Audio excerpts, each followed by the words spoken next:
ADS ini daripada saya sendiri gitu ya, tapi tidak ada salahnya kita di sini nanti akan berbagi bersama ya, mudah-mudahan kita semua bisa saling menguatkan dan juga kita nanti bisa saling berbagi pengalaman ya, yang untuk ya tentunya saling ya, karena pasti setiap dari kita punya pengalaman sendiri-sendiri gitu.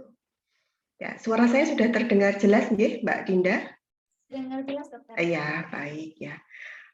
Mungkin ini tadi diperkenalkan, saya kebetulan adiknya Dokter Anang. Agak lama saya memang sudah pernah mendengar ada grup ini ya tentang ADS, cuman saya pikir sudah selesai waktu itu, nggak ada kelanjutannya. Ternyata gitu ya, ternyata berlanjut sampai sekarang ya, alhamdulillah. Nah, izinkan ibu-ibu dan bapak-bapak semua pada kesempatan ini sesuai dengan yang diminta ya oleh panitia, saya diminta untuk menyampaikan tentang optimalisasi gizi untuk anak dengan sindrom Down. Nah, izinkan saya juga berbagi di sini ya. Sudah terlihat ya? Terlihat, Dokter. Iya, alhamdulillah. Jadi kita nanti sama-sama akan berbagi pengalaman bagaimana mengupayakan supaya kita dapat mengoptimalisasi ya, mengoptimalkan ya asupan nutrisi untuk anak dengan sindrom Down ya. Tentu saja bapak-bapak dan ibu-ibu di sini pasti memiliki pengalaman sendiri-sendiri terkait dengan bagaimana upaya untuk memberikan asupan makan ya untuk anak-anak dengan sindrom Down. Nah, ini adalah nanti yang mungkin akan saya sampaikan karena waktu yang diberikan juga tidak banyak, nggih.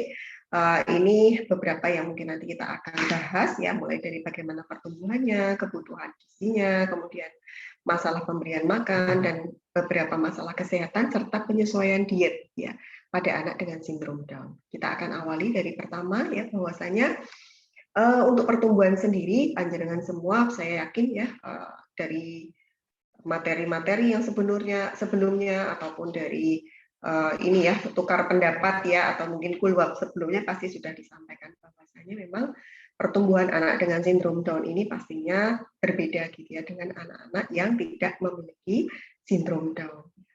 Dan kita akan dapat melihat ya kalau di sini dengan usia yang hampir sama gitu ya, ternyata memang anak-anak dengan sindrom Down ini akan memiliki tinggi badan di bawah rata-rata anak seusia. Dan ini memang sudah pasti diketahui oleh bapak-bapak dan ibu-ibu semua. Nah, terkait dengan kecukupan nutrisi, ini termasuk dalam nanti bagaimana kita mengoptimalkan pertumbuhan anak dengan sindrom Down. Sehingga diharapkan orang tua yang memiliki anak dengan sindrom Down itu akan selalu memantau pertumbuhannya.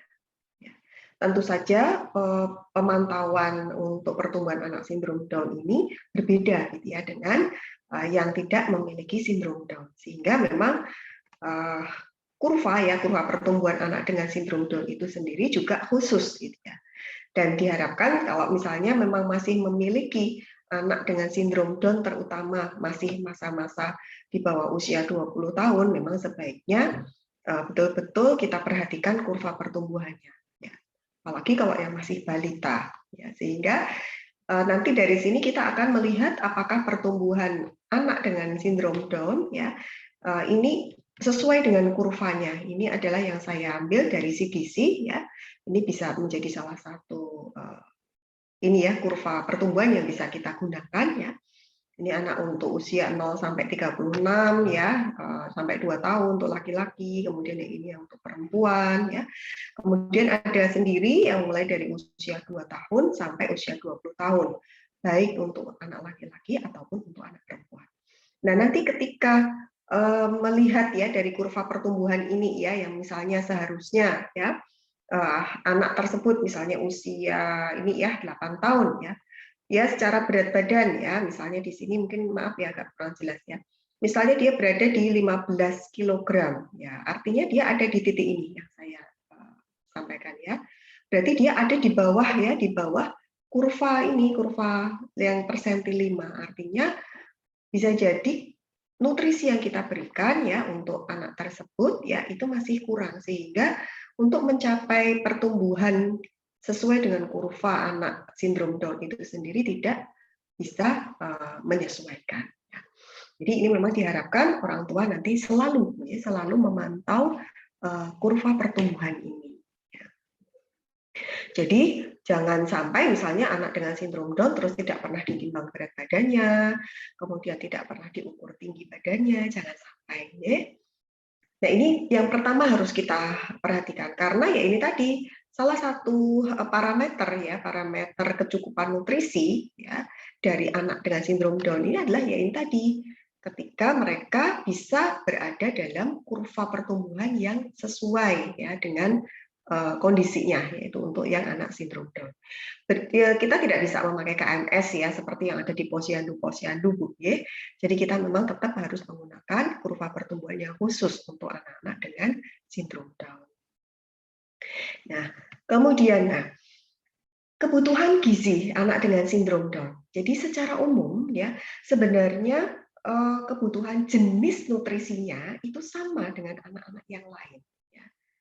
Dengan sama ya, jadi kebutuhannya akan zat gizi makro, kebutuhan akan zat gizi mikro itu sama. Apa sih zat gizi makro? Zat gizi makro itu terdiri dari karbohidrat, protein, lemak. Ya. Karbohidrat sebagai sumber energi, protein untuk membantu pertumbuhan, ya, optimalisasi ini ya pertumbuhannya ketika masih masa-masa di bawah 20 tahun, kemudian lemak ya. Ini nanti juga untuk banyak sekali fungsinya. Ya, salah satunya untuk hormon ya, karena bagaimanapun anak dengan sindrom Down itu secara hormonal juga tetap ada ya diproduksi. Kemudian untuk zat gizi mikro. Nah, apa sih zat gizi mikro? Nah, artinya zat gizi mikro itu terdiri dari vitamin dan mineral. Jadi kebutuhannya itu sama sebenarnya. Baik itu karbohidrat, jenis nutrisinya itu sama. Dia tetap butuh karbohidrat, tetap butuh protein, tetap butuh lemak. Begitu juga dia tetap membutuhkan vitamin dan juga mineral.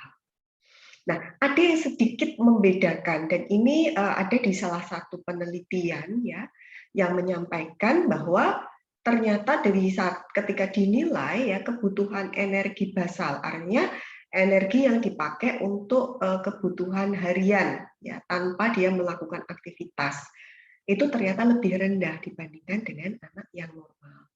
Nah, ini yang disinyalir ya menjadi salah satu poin ya mengapa ya anak dengan sindrom Down itu menjadi lebih mudah gemuk dibandingkan dengan anak yang lain. Nah, kemudian terkait dengan permasalahan nutrisi. Nah, ini seringkali gitu ya akan dijumpai sangat-sangat erat ya kaitannya dengan proses pemberian makan.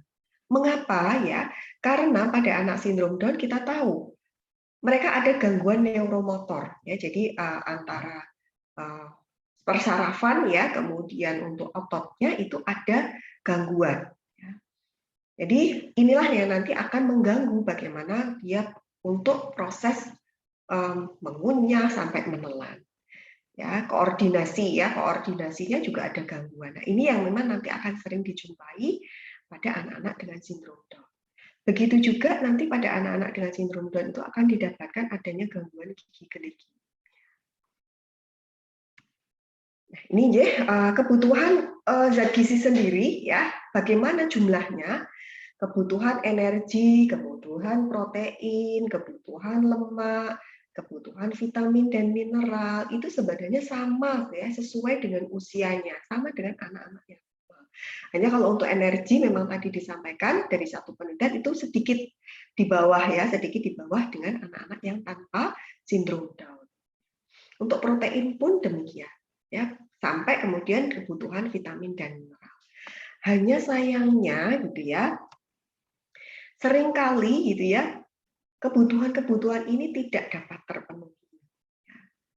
Ya, barangkali di sini ayah bunda semua sudah pernah merasakan bagaimana sulitnya memberikan ASI ya, bagaimana kesulitan memberikan susu, ya kemudian bagaimana kesulitan upaya untuk memperkenalkan makanan yang padat ketika mereka harus masuk kepada MPASI, kemudian memperkenalkan makanan yang konsistensinya itu lebih lebih keras itu. Nah, ini hal-hal inilah nanti yang akan menyebabkan gitu ya, karena tadi disampaikan di depan bahwa ada gangguan pada kendala pada proses pemberian makan. Sehingga akibatnya ini tadi seringkali kebutuhan terutama ya, itu nanti adalah energi, protein, lemak, vitamin, dan mineral seringkali tidak terpenuhi. Nanti akan kita lihat ya. Nah, ini adalah permasalahan ya proses pemberian makan pada anak dengan sindrom Down. Satu, jelas tadi adanya gangguan mengunyah karena adanya gangguan pada neuromotor dan koordinasinya. Sehingga kemampuan mengunyahnya mungkin tidak bisa diharapkan seperti dengan anak-anak yang lain. Begitu juga dengan menelan, ya dia ada gangguan menelan karena tadi koordinasinya itu berbeda ya. Jadi ketika ada makanan yang di mulut, ya di mulut itu kan kalau kita ya yang tidak mengalami sindrom Down secara normal ketika misalnya habis mengunyah kemudian sudah pada posisi yang misalnya dia agak sedikit lebih lunak ya terbentuk satu gumpalan makanan, maka itu secara normal, secara fisiologis itu sebenarnya akan tertelan dengan sendirinya. Nah, pada anak-anak dengan sindrom Down ini yang sedikit nanti akan ada gangguan, keterlambatan. Kemudian seringkali juga dijumpai adanya reflux atau muntah. Jadi sudah makan, kemudian tidak berapa lama dia muntah. Nah, ini yang tadi yang saya sampaikan, ini yang akan menyebabkan akhirnya gitu ya pada anak-anak dengan sindrom Down ini seringkali kebutuhan nutrisinya tidak tercukupi. Ya. Nah, ini yang tadi juga saya sampaikan di depan adanya gangguan gigi geligi. Ya, mungkin bisa ini sebenarnya nanti menghadirkan, mungkin pernah menghadirkan dokter gigi ya khusus untuk gigi anak karena sebenarnya ini ada bagaimana penanganan gigi geligi pada anak dengan sindrom Down, ya, sehingga tadi proses mengunyahnya itu bisa sedikit terbantu. Ya.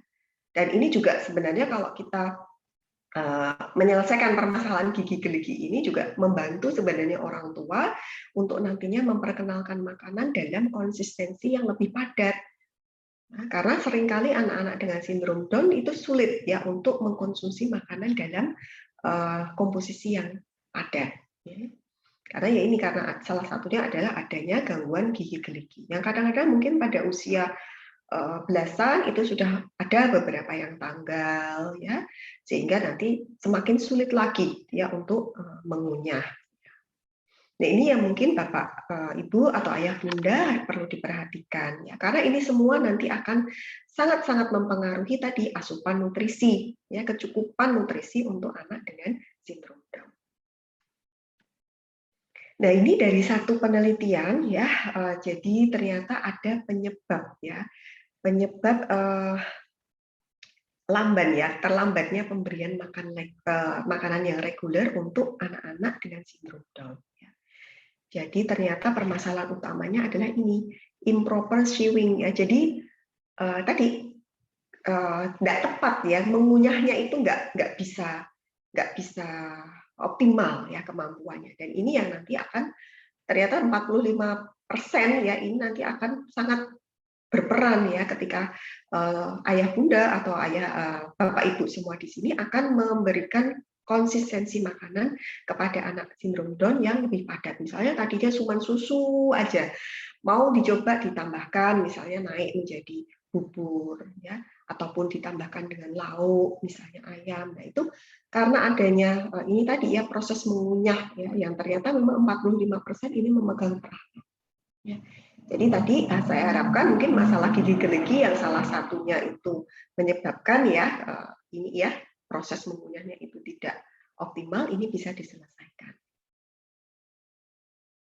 Kemudian yang berikutnya ini ya food intolerance dan juga adalah food konsistensi tadi, konsistensi yang saya sampaikan ya, mulai dari makanan cair sampai makanan yang padat. Ini adalah penyebab ya keterlambatan ya pemberian berubahnya ya pemberian makanan ke reguler. Ini baru 2021 Bu, Bapak Ibu ya penelitiannya, jadi masih baru. Nah, kemudian yang berikutnya di sini yang kita lihat juga yang perlu kita saya sampaikan ya kepada Bapak Ibu adalah jenis makanan yang diberikan saat anak tidak bisa makan. Jadi ini yang sering terjadi. Bapak Ibu sudah stres, ini anak kok nggak mau makan gitu ya. Pasti ya kita sebagai orang tua itu sedih gitu ya, karena kalau nggak makan bagaimana mereka bisa tumbuh, bagaimana bisa mereka itu nanti ya mempunyai energi gitu ya untuk kesehariannya gitu ya. Nah, seringkali ketika tadi sudah mencapai titik yang aduh gimana sih ini kok susah banget gitu ya, mau ngasih makanan ya, misalnya tadi mau mengubah dari yang cair menjadi padat itu menjadi susah, akhirnya menyerah gitu ya. Seringkali ya akhirnya menyerah dan ya sudah balik lagi ke makanan yang cair gitu ya. Nah, ini ya. Jadi seringkali akhirnya ya sudahlah kok angelmen ya mau mengganti dengan makanan yang lebih padat misalnya dengan nasi gitu ya. Ya udahlah balik lagi ke susu. Ya.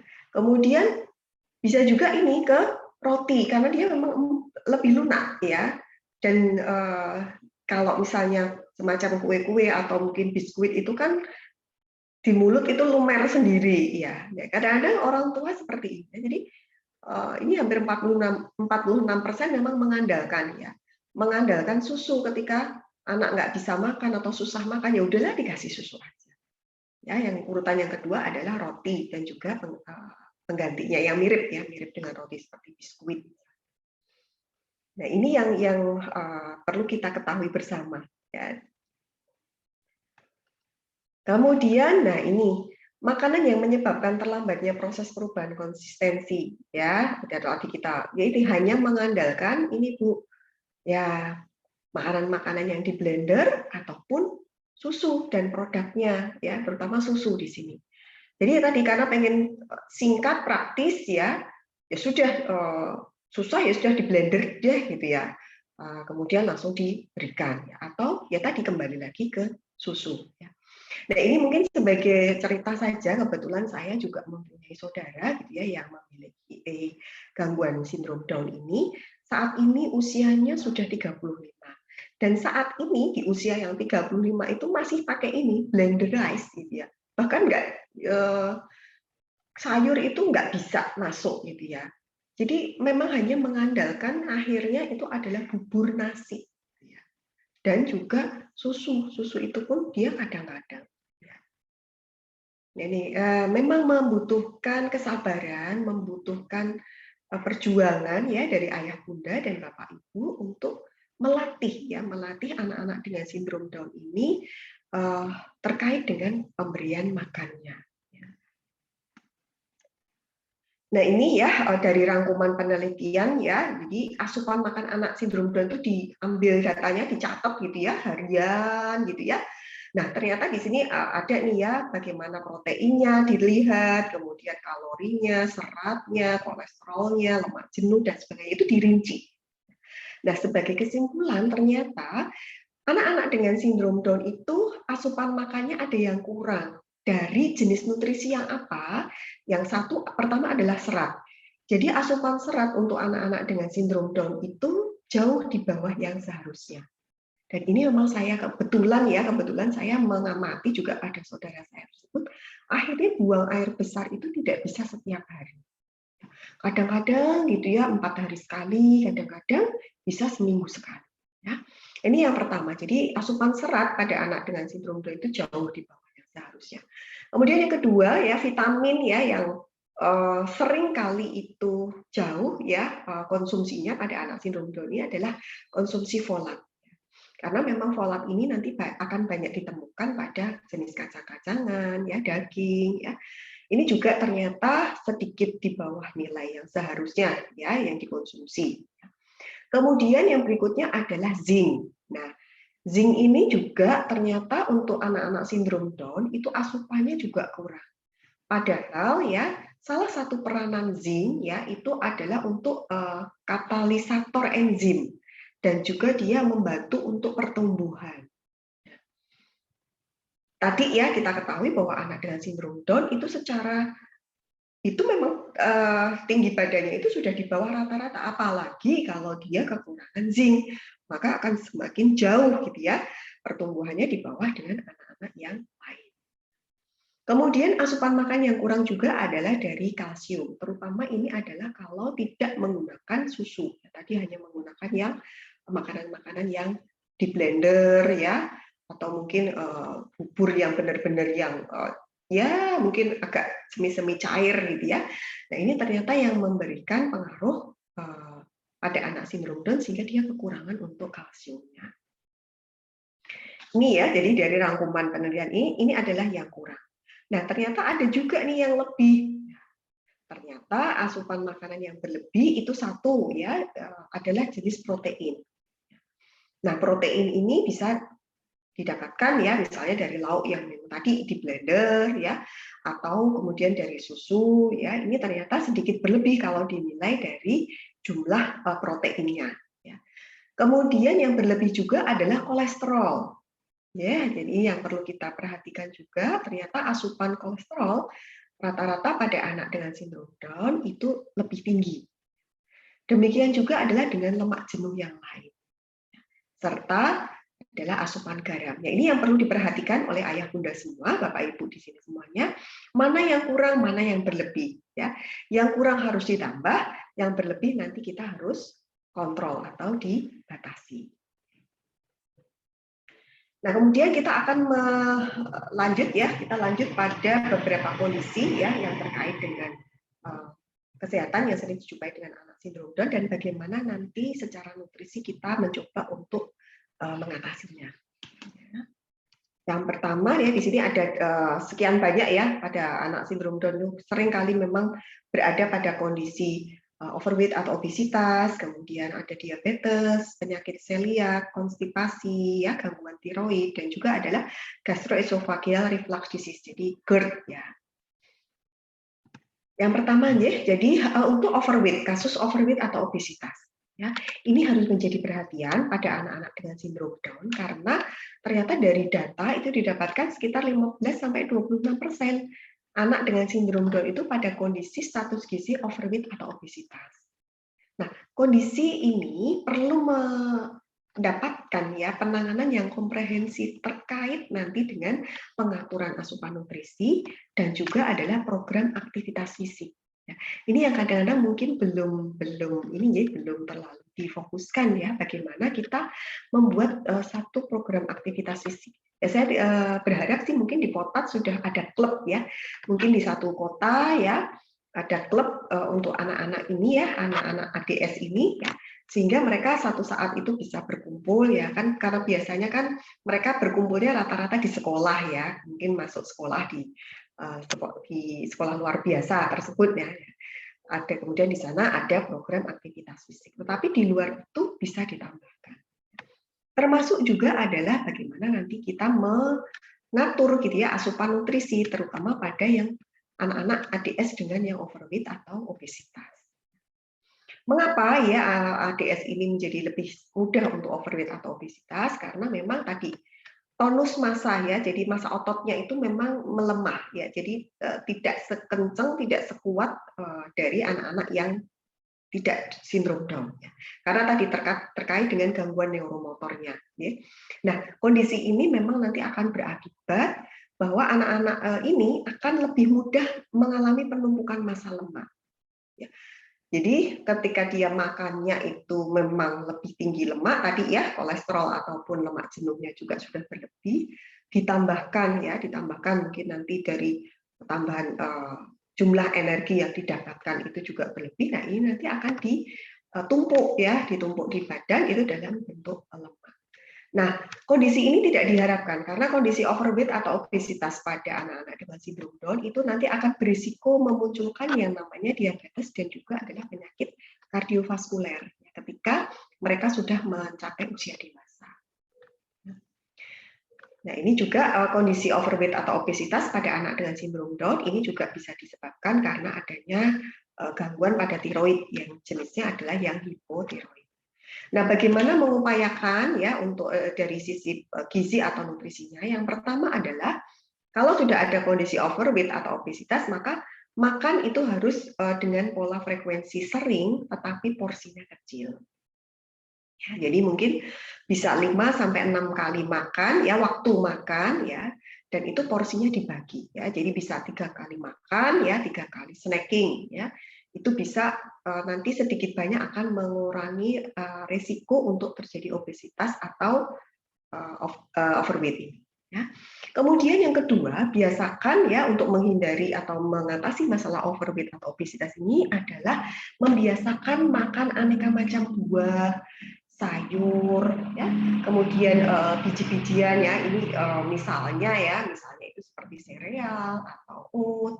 Kemudian membiasakan konsumsi protein yang rendah lemak dan juga adalah susu yang rendah lemak.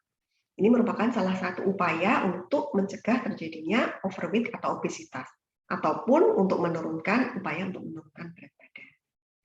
Kemudian yang ketiga, ya upayanya adalah membatasi snacking berlebihan, terutama makanan instan. Jadi misalnya mie instan, ya itu kan nanti kalau kita dibuat ya, terutama yang rebus, itu memang untuk menelannya itu mudah, mungkin nggak perlu ngunyah, dia sudah bisa ditelan. Atau mungkin bubur ya, misalnya sekarang kan ada bubur-bubur instan ya, ataupun snack-snack yang lain ya, misalnya kayak kalau yang sudah bisa mengunyah dengan lebih baik, misalnya kayak kue-kue yang dalam bentuk kemasan-kemasan ya, itu kalau bisa dibatasi karena dia kandungan energinya itu sebenarnya tidak terlalu banyak, namun kandungan lemaknya cukup tinggi.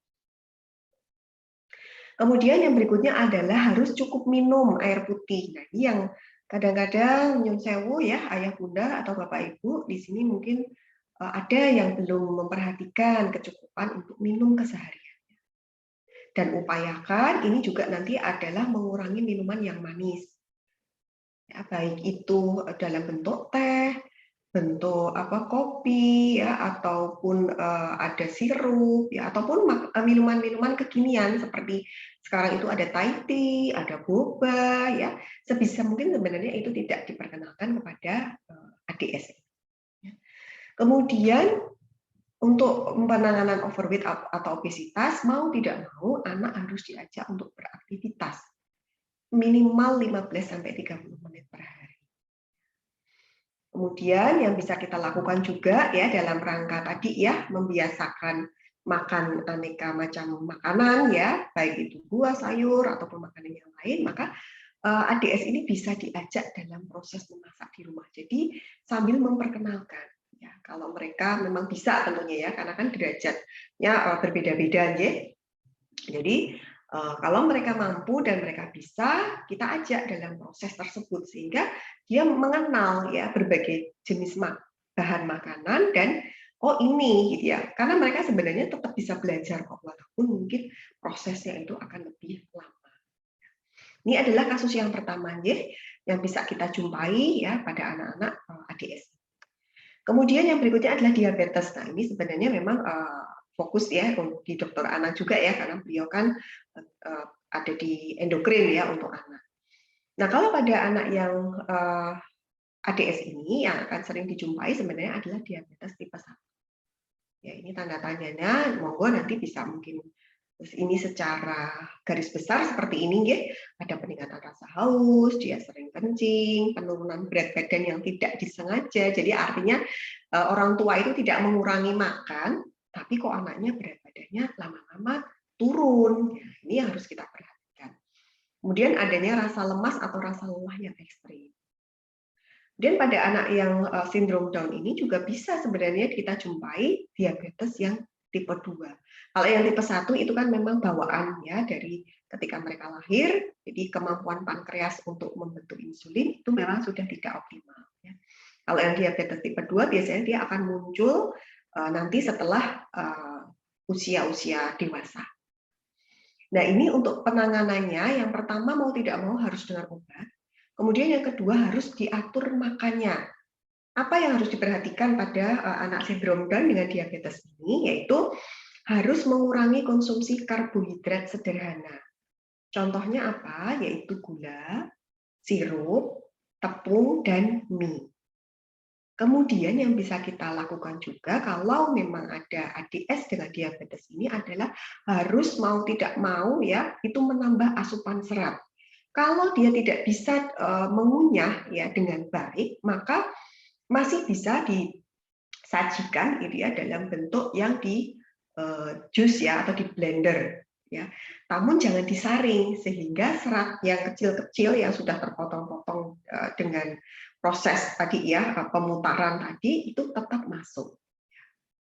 Atau bisa juga menambah asupan serat ini dengan memberikan puding, karena sebenarnya puding yang agar-agar ya, kalau kita sering mengenal agar-agar atau jelly itu merupakan salah satu sumber serat juga.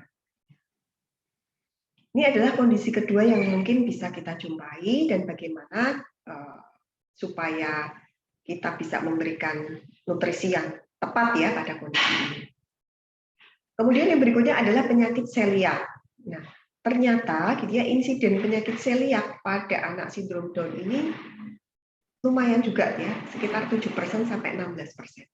Apa sih penyakit celiak itu? Penyakit celiak itu adalah termasuk ya dalam penyakit autoimun yang terutama itu ada pada saluran pencernaan. Nah, ini nanti akan sering kita jumpai mereka itu lebih sensitif terhadap tepung terigu ya, ini yang mengandung gluten. Jadi sebenarnya gluten itu adalah bahan protein yang dia adanya itu banyaknya itu adalah di gandum, sehingga terigu itu merupakan sumber gluten. Nah, untuk ini tandanya ya Bu, Bapak Ibu, Ayah Bunda semua, kalau mengalami penyakit celiak, coba nanti dilihat kalau misalnya sehabis makan roti, kemudian anaknya menjadi lebih, misalnya dia mengeluh perutnya kembung ya, atau misalnya lebih sering kentut ya, kemudian jadi lebih sering ke belakang ya, buang air besar, atau mungkin dia mengeluh agak nyeri ya, artinya dia sensitif terhadap gluten.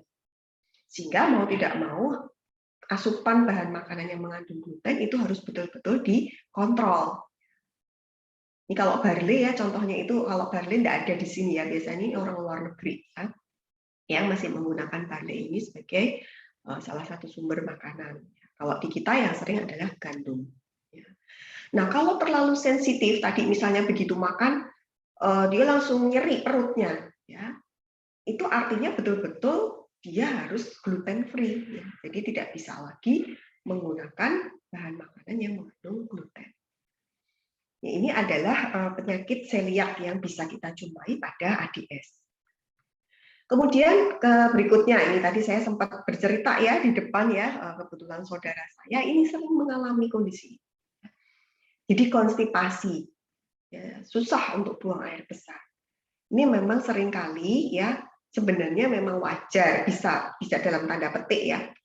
Dalam tanda petik ini akan memang akan secara sering kita jumpai pada anak dengan ADS karena memang tadi kalau adanya tonus otot yang memang lemah ya, rendah gitu ya sih, terutama di daerah anus ya, sehingga dia rangsangan ya, istilahnya rangsangan ketika ada feses ya atau tinja yang ada di saluran itu dia tidak terlalu merasakan. Idealnya kan kalau sudah ada masa feses atau tinja itu kan dia akan merasa, jadi meregang gitu ya, otot di anus ya, di rektum, di anus dia akan meregang, kemudian itu akan merangsang untuk berkontraksi sehingga ini nanti akan keluar. Nah, ini yang tidak bisa kita jumpai ya secara normal ya, secara fisiologis pada anak-anak ADS. Tapi selain ya, karena memang kalau itu kita sudah nggak bisa ngapa-ngapain ya, karena memang dari sananya memang tonus otot anusnya memang ya kondisinya begitu. Tetapi jangan diperberat atau diperparah dengan satu, kurangnya asupan serat. Tadi di depan sudah disampaikan bahwa ternyata memang betul asupan serat pada anak-anak ADS itu kurang. Dan juga adalah aktivitas fisiknya juga kurang. Ya mungkin kalau sekolah, apalagi kalau ini pandemi kan mungkin kemarin belum masuk ya. Jadi ketika sudah ini ya, sudah mungkin pandemi sudah ya ini mulai berkurang ya, mudah-mudahan mereka bisa beraktivitas lebih banyak lagi. Karena kalau di rumah ya biasanya kan hanya duduk ya, mungkin nonton TV ya, kemudian ya jalan-jalan yang mungkin ya ringan-ringan saja. Ini ternyata aktivitas fisik yang ringan ini juga ternyata mempengaruhi terjadinya konstipasi. Nah, bagaimana mengatasinya ya? Yang pertama jelas harus cukup minum ya. Disarankan paling tidak minum itu 6 sampai 8 gelas per hari. Kecuali kalau udara sangat panas ini bisa lebih kebutuhannya. Kemudian, nah ini kembali lagi, mau tidak mau gitu ya, harus konsumsi makanan yang mengandung serat. Buah, sayur ya, yang segar itu lebih utama. Kalau misalnya tidak bisa, misalnya ayah bunda atau bapak ibu semua di sini repot gitu ya, karena mungkin nggak sempat mengupas atau gimana, kemudian ya sudah kita tinggal pesan aja sama yang di rumah, mungkin kita sediakan buah-buah kaleng. Ya. Itu masih bisa dikonsumsi. Kemudian yang tadi mengkonsumsi makanan itu dengan pola yang sedikit namun sering. Nah, jika diperlukan ya, misalnya ini karena konstipasinya itu berat ya, itu bisa ditambahkan dengan suplemen yang mengandung serat. Kalau dulu itu apa ya itu yang saya kok mau nyebut susah ya. Jadi ya yang isi vegeta misalnya ya. Nah, tetapi itu pun tidak bisa kita hanya mengandalkan. Jadi tidak bisa secara terus-menerus kita menggunakan bahan tersebut. Mau tidak mau kita tetap harus mencoba tadi menggantinya dengan bahan yang lebih alami. Ini kan hanya jika diperlukan saja, ya menggunakan suplemen yang mengandung serat. Nah, ini adalah kondisi konstipasi. Kemudian yang berikutnya adalah penyakit tiroid. Jadi ternyata anak-anak dengan ADS ini ada yang mengalami gangguan pada tiroidnya. Ini sekitar 13-55%, cukup banyak ya kasusnya. Ini mengalami gangguan pada kelenjar tiroid. Ada yang jadi hipotiroid ya, kondisi tiroiditis Hashimoto ya. Ada juga yang kondisinya menjadi hipertiroid yaitu Graves disease atau penyakit Graves. Nah, pada kondisi yang hipertiroid nanti akan seringkali dijumpai yaitu gangguan tidur, kemudian perubahan dalam kebutuhan energi. Karena kalau pada hipertiroid itu metabolismenya lebih tinggi ya. Karena tiroid itu kan fungsinya dia untuk mengatur metabolisme. Nah, kalau dia jumlahnya ya hormon tiroidnya lebih banyak, ya artinya ini secara gampang ya dia akan membutuhkan energi yang lebih tinggi karena metabolismenya itu juga naik.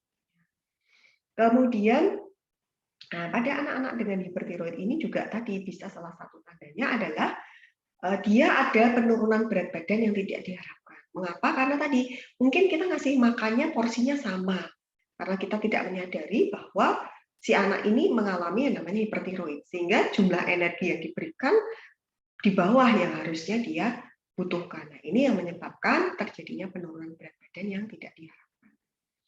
Nah, kebalikan dengan yang hipotiroid ya, kalau yang hipotiroid ini biasanya anaknya lebih lemes ya, nggak terlalu ya sat-set gitu ya kalau misalnya jalan gitu ya, dibandingkan anak-anak ADS yang lain.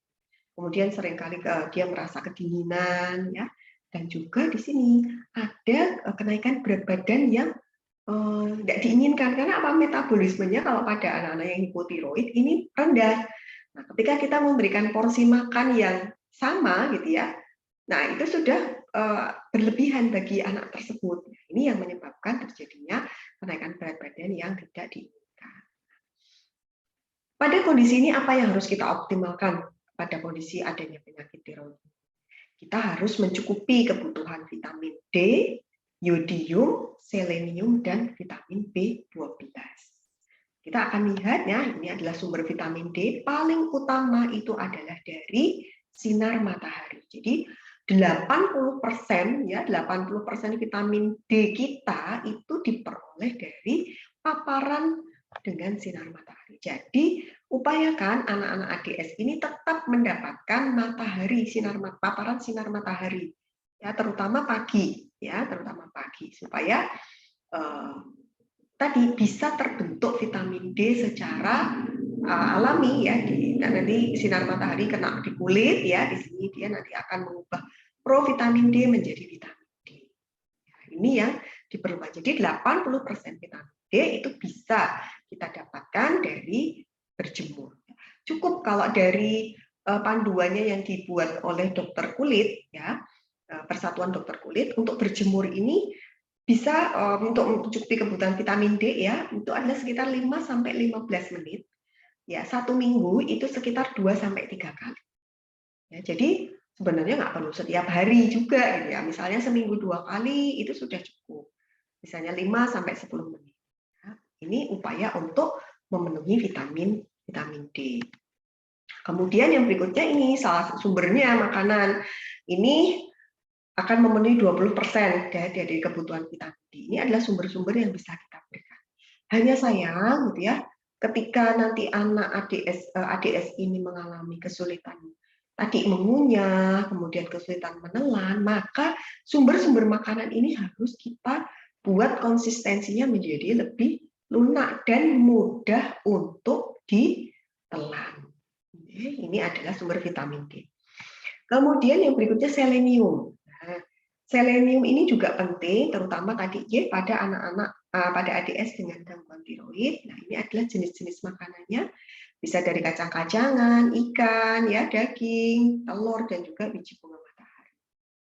Nah, ini gampang ya, bisa kita peroleh, misalnya kacang, ikan. Ikan pun sebenarnya tidak harus ikan tuna atau ikan sardin ya. Nanti ikan-ikan laut yang lain itu pun juga merupakan salah satu sumber dari selenium. Ada juga sayuran ya, seperti bayam. Ini bisa juga menjadi salah satu sumber dari selenium. Nah, kemudian vitamin B12 ya, ini sama sumbernya hampir mirip ya, vitamin D, kemudian vitamin B12 ya, ini hampir mirip ya ke sumber-sumbernya ya. Jadi dari ikan. Ini mudah larut dalam air ya, sehingga kalau bisa nanti cara pemasakannya tidak terlebih dahulu direndam karena nanti B12-nya akan lebih banyak hilang. Atau jangan dimasak terlalu lama. Nah, ini yang memang menjadi PR gitu ya sebenarnya untuk ayah bunda semua. Bagaimana memasak tidak lama tapi dia secara konsistensi itu sudah bisa dikunyah dan ditelan dengan mudah oleh ADS ini. Nah, ini kemudian yang yodium ya. Yodium pasti saya yakin ayah bunda, bapak ibu semua di sini sudah mengkonsumsi ya garam beriodium. Nah, ini kalau susu biasanya memang lagi ya anak-anak ADS, apalagi yang mungkin usianya masih balita itu akan banyak memang dia porsi minum susunya. Demikian juga ini ya sayur, ikan ataupun telur ini juga adalah sumber yodium. Jadi ini bisa kita penuhi ya untuk anak-anak ADS dengan gangguan pada tiroid. Nah, kemudian berikutnya adalah gastroesophageal reflux disease atau GERD. Nah, ini biasanya itu adanya kalau habis makan, kemudian makanan itu kembali ke atas. Yang ini nanti akan menyebabkan rasa panas di dada, nyeri tenggorokan, kemudian bisa muntah tadi ya, regurgitasi, nyeri dada, dan juga adalah akhirnya kesulitan menelan karena apa yang dimasukkan ya ke dalam lambung itu nanti akan dikeluarkan ya. Sehingga untuk mengatasi kondisi ini, satu ya, makan dengan porsi kecil dan sering, kemudian beristirahat terlebih dahulu ya 1 jam setelah makan sebelum melakukan aktivitas. Nah, kemudian dipesankan ya mungkin kita memberikan ini ya kebiasaan pada ADS ini jangan tidur setelah makan. Dan juga ya selama makan tidak boleh minum. Artinya begini, ketika lagi makan misalnya ya, kemudian di tengah-tengah makan dia minum. Jangan sampai karena itu nanti akan memudahkan untuk terjadinya reflux atau regurgitasi. Kemudian hindari makanan yang merangsang seperti makanan yang pedas, kemudian coklat, kafein, ini kopi, teh ya, dan juga adalah susu sapi. Dan kalau ADS ini berada dalam kondisi overweight atau obesitas, ya ini memang juga nanti akan mendorong mudah terjadinya GERD ini atau reflux ya tadi. Kenapa? Karena kan perutnya biasanya kalau gemuk atau overweight itu kan lebih besar. Nah, ini nanti akan menekan rongga dada sehingga ini nanti akan mudah juga bagi mereka itu untuk mengeluarkan kembali apa yang sudah dimakan. Sehingga mau tidak mau harus menurunkan secara bertahap untuk berat badannya. Ini ya untuk gangguan jantung ya, ini juga seringkali dijumpai ya sekitar 40-50%. Ya.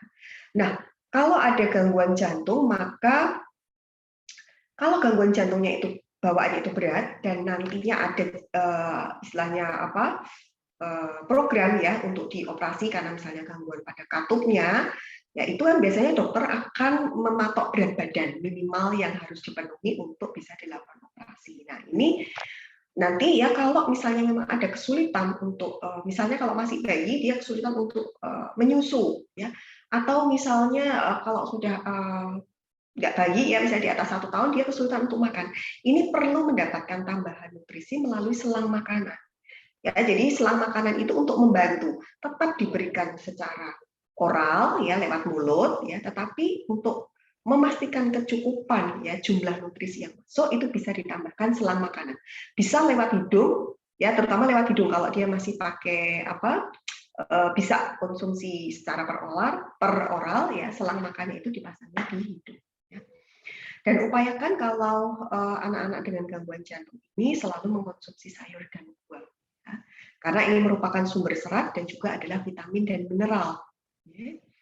Dan sebaiknya menghindari makanan yang diproses ya, atau frozen food, makanan minuman instan itu sebaiknya dihindari. Mengapa? Karena biasanya makanan-makanan yang sudah diproses ini kandungan natriumnya, kandungan garamnya itu lebih tinggi.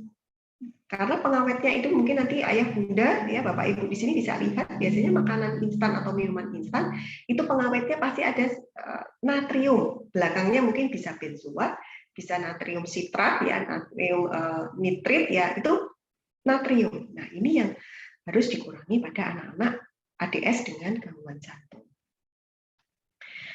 Nah, ini kita sudah masuk di yang terakhir ya, bagaimana prinsip utama optimalisasi nutrisi pada anak dengan sindrom Down. Ini yang tidak boleh dilupakan. Orang normal ya tanpa sindrom Down atau dengan sindrom Down, maka prinsip diet gizi seimbang ini harus dipenuhi. Artinya apa? Tadi saya sampaikan karbohidrat, ini sayur dan buah, kemudian lauk, ya garam, gula, minyak itu harus dikonsumsi dengan proporsi yang seimbang. Ya, jadi kalau gula, garam, minyak kalau tempatnya paling atas berarti jumlahnya juga pasti sedikit. Kemudian jangan lupa juga ini untuk ajarkan mereka senantiasa bercuci tangan, kemudian ini aktivitas fisik. Ya. Dan tidak lupa di sini minum air putih 8 gelas. Tadi untuk mencegah konstipasi ya, bagi anak-anak ADS. Nah ini untuk yang masih anak-anak memang nanti ada sedikit perbedaan ya. Ini terutama adalah untuk yang protein 10-25% dan lemaknya memang lebih banyak ya. Bisa sampai 30% ya karena masih dalam masa pertumbuhan. Ini yang menjadi sedikit berbeda dengan dewasa. Kalau dewasa lemak itu paling maksimal adalah 25%. Ya. Kalau anak-anak bisa 30-35%. Ini kebutuhan gizinya ya pada anak-anak. Nah kemudian ini, ya ayah bunda, bapak ibu semua yang di sini upayakan walaupun anak ADS, tapi berikan nutrisi yang komplit lengkap. Kalau saya sering menyampaikan ya, walaupun nanti di blender misalnya ya, karena dia belum bisa dengan konsistensi yang lebih padat, maka isi blendernya itu juga tidak hanya putih ya, tetapi ada campuran warna hijau ya dari sayur, ada campuran warna coklat dari lauknya misalnya, ada juga campuran dari minyaknya sedikit ya. Jadi harus tetap lengkap supaya mereka juga pertumbuhannya itu bisa optimal sesuai tadi grafik pertumbuhan anak dengan sindrom Down. Nah ini mungkin tips yang bisa ayah bunda dan bapak ibu lakukan. Yang pertama adalah lakukan modifikasi konsistensi makanan secara bertahap. Ya. Jadi jangan hanya bergantung pada makanan cair, misalnya susu, karena jelas ya, misalnya susu ya kandungan serat pasti itu kurang. Ya. Kemudian vitamin, mineral itu juga tidak sekomplit ketika kita mendapatkan dari bahan-bahan yang lebih alami. Nah, walaupun kita memodifikasi konsistensi makanan, ya misalnya tetap dalam bentuk bubur karena tidak bisa makan padat dalam bentuk nasi, maka yang harus diperhatikan adalah kelengkapan zat gizinya tadi sesuai dengan gizi seimbang. Itu tetap harus wajib mau tidak mau. Ya. Dan kalaupun ini tidak bisa kita penuhi dengan optimal, ya maka bisa ditambahkan suplemen vitamin dan mineral. Karena tadi ada risiko kekurangan zinc, risiko kekurangan folat, dan juga risiko kekurangan kalsium pada anak-anak dengan sindrom Down. Nah, ini jangan lupa selalu ajak mereka untuk beraktivitas ya, karena ini juga akan memberikan manfaat yang sangat banyak bagi mereka, termasuk salah satunya ya selain tadi ya mencegah konstipasi ya, mereka juga tonus ototnya itu menjadi akan lebih baik. Nah, demikian ya Bapak Ibu, Ayah Bunda yang bisa saya sampaikan. Jadi setiap anak terlahir istimewa, mereka memiliki keunikannya masing-masing. Sehingga optimalkan nutrisi anak dengan sindrom Down dengan memenuhi tadi kriteria gizi seimbang. Demikian yang bisa saya sampaikan, mudah-mudahan bisa memberikan manfaat. Terima kasih. Selamat malam. Assalamualaikum warahmatullahi wabarakatuh. Saya kembalikan ke Dr. Dinda. Waalaikumsalam warahmatullahi wabarakatuh. Masya Allah. Ini untuk waktu yang singkat itu sangat padat ya, lengkap ya dok. Terima kasih dokter. Ya, sama-sama. Insya Allah ini ibu-ibunya sudah sangat paham, tambah banyak ilmunya, tapi tetap nih dok, tetap banyak pertanyaan yang mau, boleh ibu-ibu yang mau diutarakan langsung ke dokter Anta, ada yang mau raise hand dulu sebelum via chat. Ibu Rininta. Boleh Ibu Rininta di unmute.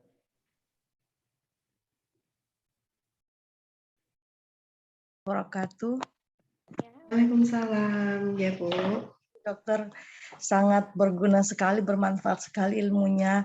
Saya mau bertanya untuk vitamin dan mineral itu. Saya Rininta dari Sidoarjo. Putri saya bernama Naura, anak Down syndrome, umur 1,5 tahun. Untuk anak saya juga memiliki hipotiroid, Bu Dokter. Jadi untuk vitamin dan suplemen tadi ya kalau diperlukan, tadi katanya yang perlu dikasih, saya bisa minta rekomendasi vitamin dan suplemen apa untuk putri saya. Terima kasih. Iya, terima kasih Ibu Rininta ya. Putrinya sudah bisa makan makanan padat, Ibu? Snack ya, biskuit ya. Cuma kalau bubur yang agak kasar dia masih belum gitu ya. Belum bisa, ya. Artinya tadi kalau kita melihat dari materi yang saya sampaikan, mungkin nanti saya bisa share ya. Mungkin nanti Mbak Dinda bisa share ke peserta ya untuk materinya. Tadi kan untuk anak-anak dengan gangguan tiroid, kita memang membutuhkan ada vitamin D, ya, kemudian ya tadi ada yodium, ada selenium, ya. Nanti Ibu bisa melihat, jadi multivitamin yang ada sekarang, misalnya ya, yang gampang sering di pasar itu saya lihat di Apialis atau di Zamel ya. Nanti kalau di sana itu sudah artinya lumayan komplit itu ya. Cuman mungkin kan kandungan vitamin D-nya itu tidak terlalu banyak ya. Kemudian selenium biasanya ya yang memang jarang ada di beberapa vitamin tersebut. Nah, kalau misalnya di vitamin tersebut tidak ada, mau tidak mau harus dari makanan, Bu. Ya. Betul. Jadi kan tadi putrinya sudah bisa makan bubur nih. Iya. Ya, bikin bubur Manado, Bu. Oh iya. Iya, itu kan bubur Manado itu lengkap sebenarnya. Dia ada sayurnya ya, kan bisa campur labu, campur bayam ya. Nanti bayamnya dipotong kecil-kecil dulu ya. Kemudian Ibu bisa tambahkan ikan di situ ya. Mungkin bisa ditambahkan kacang-kacangan ya, bikin bubur Manado. Kemudian nanti bisa dibantu kalau misalnya masih agak kasar ya, itu bisa dibantu di blender atau pakai saringan ya, biar lebih lunak. Blender ya. Bu Dokter. Ya. Cuma kalau ikan dia suka sepertinya kurang ini ya.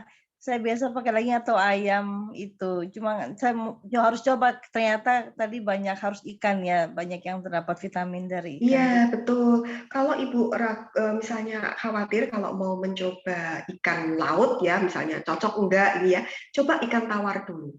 Ya. Jadi misalnya kayak ikan mas, ya, ikan patin, itu kan kenapa? Ikan lele bisa. Boleh, lele bisa ya. Tapi memang tolong nanti durinya dipisah dulu.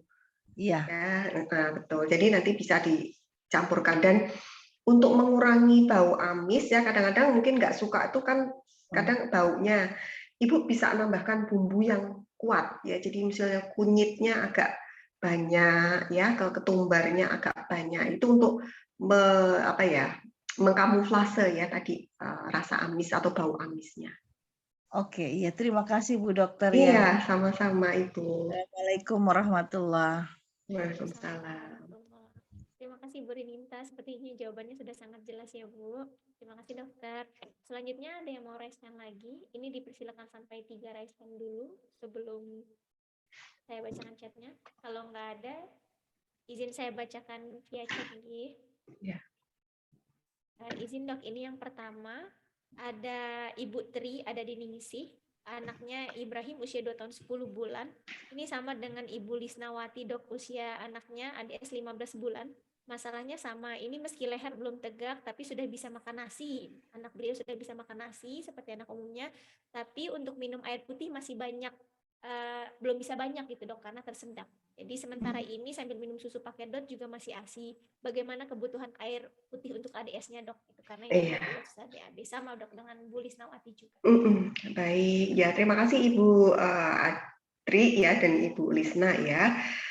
Jadi begini Bu, ini kan yang jadi permasalahan karena tersedak ya. Kemungkinan karena lehernya kan belum terlalu kuat ya untuk tegak, sehingga dicoba nanti ketika maaf ya Bu memberikan air itu posisinya mungkin agak dibantu ditegakkan, kemudian memang harus pelan-pelan ya.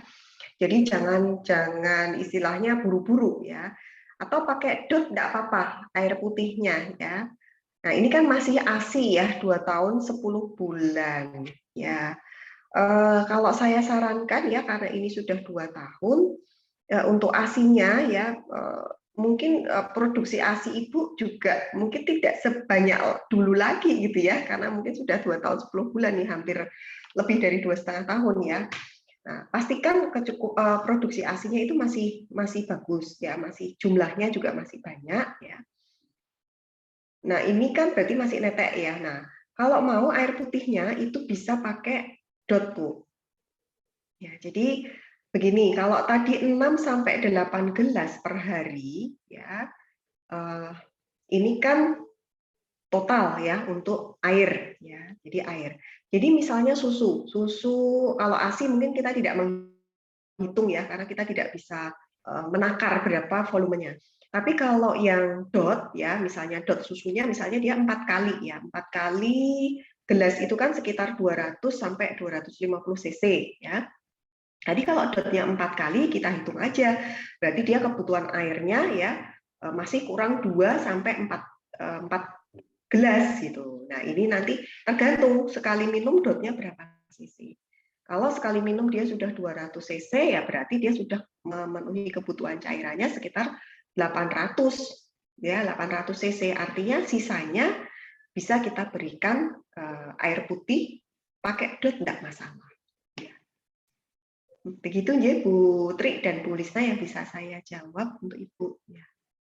Terima kasih dokter. Jadi itu tadi ya Bu, ditegakkan lalu boleh minum air putihnya pakai dot. Lalu selanjutnya dok, pertanyaan dari Ibu Anita. Maaf dok, ini suara saya kedengeran nggak ya dok? Kedengeran. Oh, kedengeran ya dok. Yeah. Ini dari Ibu Anita. Informasi dari medsos dengan sumber dokter juga nih dok, disarankan untuk anak MPASI itu mengkonsumsi karbo, lemak, protein hewani itu lebih banyak dibandingkan prona, protein nabati dan buah secukupnya. Apakah memang dibedakan dokter antara ADS dengan non ADS? Iya, tadi saya sampaikan di depan bahwa jenis nutrisi ya, jenis nutrisi yang dibutuhkan baik itu karbohidrat, protein, lemak, kemudian vitamin, mineral itu sebenarnya tidak ada perbedaan dengan anak yang non ADS. Tapi memang nanti harus dilihat, tadi ada beberapa kondisi ya, misalnya tadi ada gangguan tiroid ya, kemudian misalnya dia ternyata memang ada diabetes, tentunya berbeda ya. Kalau dia tidak ada gangguan-gangguan yang lain ya, kebutuhan karbo, lemak, protein ya itu memang harus tercukupi. Nah, ini memang kalau untuk MPASI ya, untuk MPASI kenapa hewani itu memang disarankan untuk selalu diberikan karena salah satunya adalah untuk memenuhi kebutuhan zinc. ya, karena zinc itu memang nanti akan lebih banyak kita dapatkan dari protein hewani, ya, misalnya dari ikan, ya, kemudian mungkin dari terutama adalah dari sumber-sumber yang laut, ya, tapi ayam, ya, kemudian daging sapi itu ada juga, ya, zincnya. Nah, ini upaya sebenarnya adalah untuk tadi mengejar kebutuhan zinc yang tidak bisa terpenuhi, ya, pada anak-anak ADS. Kalau untuk yang nabati, ya, misalnya kacang-kacangan itu masih bisa kita berikan, ya, tapi memang porsi, ya, secara porsinya memang masih nanti akan lebih banyak yang hewani dibandingkan dengan nabati. Biasanya kan yang paling kita berikan paling mudah, ya, itu adalah tahu, gitu ya, yang sudah di nabati tapi sudah diolah, ya, tahu atau tempe itu tidak masalah. Ya. Kemudian buah itu tetap bisa diberikan, ya, tetapi memang pemberian buah ini adalah bersamaan dengan empasinya.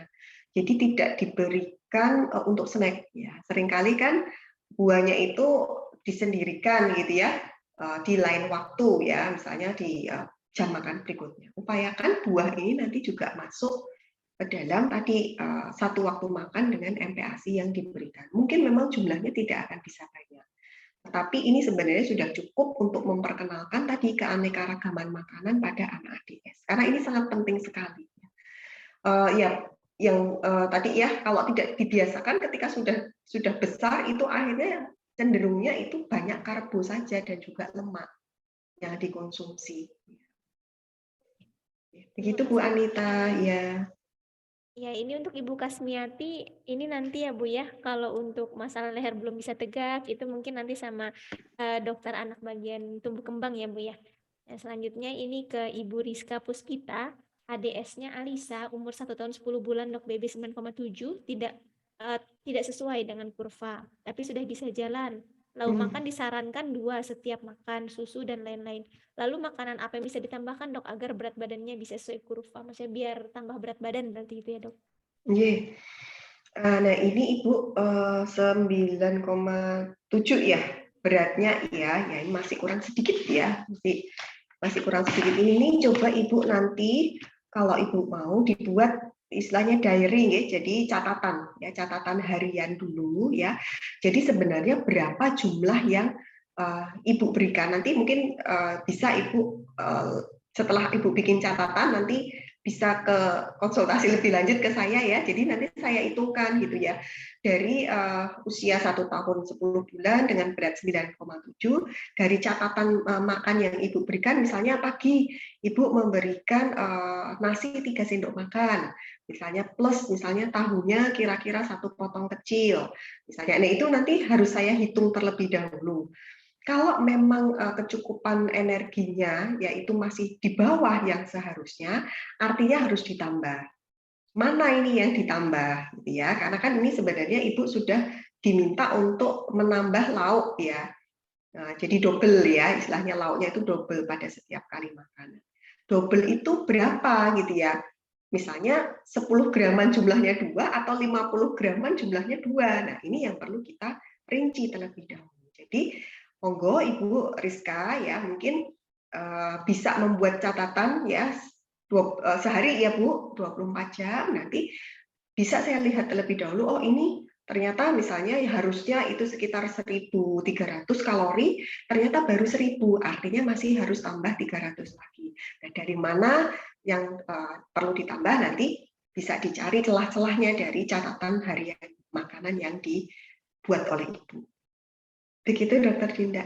Ya, terima kasih dokter. Itu ya Ibu Rizka. Jadi kalau ini kan perlu detail nih, berarti perlu konsultasi langsung, nanti bisa ke poligizi klinik gitu, atau nanti bisa berkonsultasi lebih lanjut ke dokter gizi klinik gitu ya. Tadi dokter Anita menyarankan bahwa bikin catatan gitu ya dok ya. Nanti Iya, dihitungkan betul. sama Iya. dokter gizi kliniknya. Seperti itu ya Iya. Bu Rizka. Ya, ini yang selanjutnya Ibu Anita lagi nih dok. Anak beliau ADS penyerta kelainan jantung bocor, BB-nya sering stuck, naiknya sedikit sekali Bu Dokter. Apakah jika makan serat sayur buah dapat menunjang BB Ananda? Apakah kurang bagus jika konsumsi karbo, lemak, dan protein hewani? Ya Ibu, kebetulan ini berarti ada gangguan di katup kemungkinan, ya. Usianya ini sama dengan Ibu yang tadi, ya? Ibu Anita, iya sama dok, tapi Sama ya? belum menyantumkan usia. 8 Ini bulan sama. dokter, 8 bulan. Oh, 8 bulan ya? 8 bulan. Oh iya, 8 bulan. Nah, ini Bu perlu konsultasi dengan dokter jantungnya terlebih dahulu. Programnya apa gitu ya. Biasanya memang nanti kan dokter itu dokter anak jantungnya itu nanti akan membuat program. Jadi dia akan memonitor apakah kebocorannya itu makin menyempit ya atau tetap saja. Biasanya kalau makin menyempit itu nanti ya konservatif aja. Nanti dengan bertambahnya usia diharapkan dia menutup sendiri.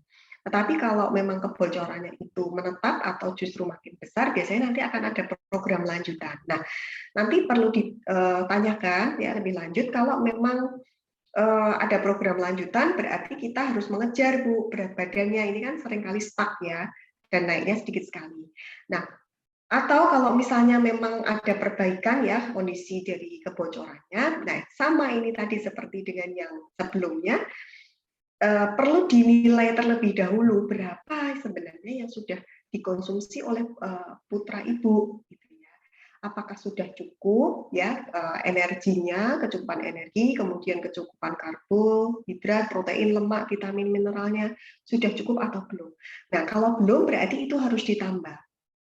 Ya, karena memang apalagi ini ada kondisi khusus ya, ini memang harus perlu mendapatkan perhatian lebih. Ya.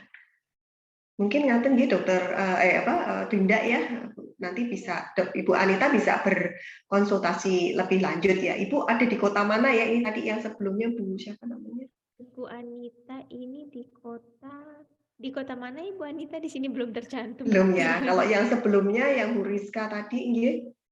Bu Rizka ini juga belum tercantum dok, cuma umurnya aja. Ya, nanti kalau misalnya memang Ibu mau konsultasi lebih lanjut, monggo bisa ke dokter gizi klinik yang ada di kota Ibu, atau kalau misalnya Ibu ini ya lewat potas ya, nanti ke saya juga tidak apa-apa. Terus dokter, Ibu Anita di Bojonegoro dokter. Oh, Bojonegoro belum ada sepertinya ya. Jauh harus ke Surabaya kayaknya. Mungkin bisa nanti via ini ya dok, via online aja gitu ya dok ya. Ya bisa, ya. Iya betul dokter. Nah ini yang selanjutnya dokter, Ibu Diah dari Kalimantan Selatan ini dok, jauh juga nih dok. Pertanyaannya yang pertama, ini masalah garam ini dok. Sekarang sudah banyak jual bubuk ikan kemasan homemade sebagai pengganti garam. Bagaimana menurut dokter untuk bubuk ikan ini? Lalu yang kedua, bagaimana cara menghitung kebutuhan asupan gizi? Oh, kalau ini mah konsul ya dok ya. Kalau yang mungkin yang pertama ya dok. Iya. Kalau untuk yang bubuk ikan ya, biasanya memang kalau di Kalimantan banyak ini ya produknya ya. Asal memang itu alami Ibu, monggo silahkan bisa dipakai, enggak apa-apa ya. Tapi perlu dilihat di kemasannya ya, di kemasannya adakah bahan-bahan lain yang ditambahkan. Nah, dilihat nanti di sana ya. Biasanya kalau yang dia memang produk resmi ya, produk resmi itu kan nanti sudah ada PIRT atau BPOM atau pokoknya ada dari pemerintah ya. Biasanya kan dia sudah mencantumkan dia terbuat dari apa saja. Nah, kalau ada tambahan-tambahan yang lain, misalnya ada tambahan monosodium glutamatnya ya, artinya itu ada bahan sintetis yang ditambahkan sodiumnya itu tadi ya, untuk garamnya. Nah ini yang mungkin kita tidak bisa memberikan dalam jumlah yang banyak. Gitu. Paling mungkin hanya sedikit saja untuk campuran atau memberikan rasa. Begitu ya Ibu Diah di Kalimantan Selatan. Di Kalimantan Selatan ada Bu dokter gizi klinik Ibu di Kota Baru ya kalau tidak salah. Monggo nanti bisa ke sana ya untuk konsultasi lebih lanjut. Ya Bu Diah. Itu ya Bu Diah ya, ada dokter di Kota Baru. Selanjutnya dok, ini dari Ibu Kimi ini minta PPT karena bagus banget dok, materinya sangat bermanfaat. Barakallahu Ibu dokter gitu. Amin, matur nuwun Ibu. Ya. Nanti insya Allah di-share ya Bu di WA. Ya. Selanjutnya dok, ada Ibu Senidar, Mama Azra dari Semarang, umurnya 11 tahun, sudah besar. Anak saya sangat suka dengan makanan dan minuman varian coklat. Apakah hal ini berpengaruh negatif dok terhadap perkembangan tingkah laku dan konsentrasi belajarnya? Iya. Si coklat gitu. Coklat ya, tuh tadi memang ada beberapa yang ini harus kita perhatikan ya. Kalau nyun sewu, kalau kondisi putra ibu ya Mama Azra ini, karena kan putranya sudah 11 tahun ya, artinya mungkin sudah sekolah ini mungkin ya. Biasanya kan mereka ada sekolah ya, karena sudah besar. Nah, tetap harus dibatasi ibu ya makanan minuman varian coklat ya, mengingat tadi kalau konsumsi energinya itu berlebihan ya, jangan lupa ya anak-anak dengan ADS ini dia memiliki kecenderungan untuk lebih mudah overweight atau obesitas. Itu yang pertama, ya. Apalagi biasanya makanan minuman yang coklat ini sebenarnya coklatnya hanya sedikit, tetapi campuran susunya, kemudian campuran gulanya itu banyak. Karena kalau coklat murni pahit, Bu. Jadi biasanya anak-anak nggak akan suka ya. Jadi monggo boleh saja untuk makan dan atau mungkin minum yang ada bahan coklatnya, tetapi tetap harus dikontrol jangan sampai berlebih. Nah, kalau yang berpengaruh terhadap perkembangan tingkah laku dan konsentrasi ya ini salah satunya gula sebenarnya ya. Gula itu nanti juga akan mempengaruhi ini kalau dokter Ida mengingat dopamin ya, dopamin ya, serotoninnya. Nah, ini yang biasanya nanti akan juga berpengaruh pada nyun sewu pada tingkah lakunya ya. Dan konsentrasi belajar. Karena dari satu penelitian itu ternyata gula itu bisa membuat tenang ya, lebih kuat dibandingkan dengan obat bius, ini gampangnya seperti itu. Jadi dia semakin banyak gula dia semakin ya happy, tenang, kemudian dia malah nggak ngapa-ngapain. Nah, akhirnya konsentrasi belajarnya bisa turun. Begitu mungkin Ibu Senidar yang bisa saya sampaikan. Ya, terima kasih dokter. Begitu Ibu Senidar. Selanjutnya Ibu Humaira. Oh, ADS-nya namanya Humaira, dok, 18 bulan, beratnya 10 kilo. Beliau bertanya, ikan laut jenis apa dok yang aman dari merkuri? Lalu setelah makan amannya berapa jam baru tidur? Oh, tadi kan soalnya jangan langsung tidur gitu ya dok. Lalu untuk bubur tim selalu buat namun masih mau tanpa gula dan garam. Bagaimana dok? Apakah sebaiknya tetap diberi garam Himalaya atau gula gitu dok? Iya. Yeah. Mama siapa yang tadi, Mama Humaira ya? Ya.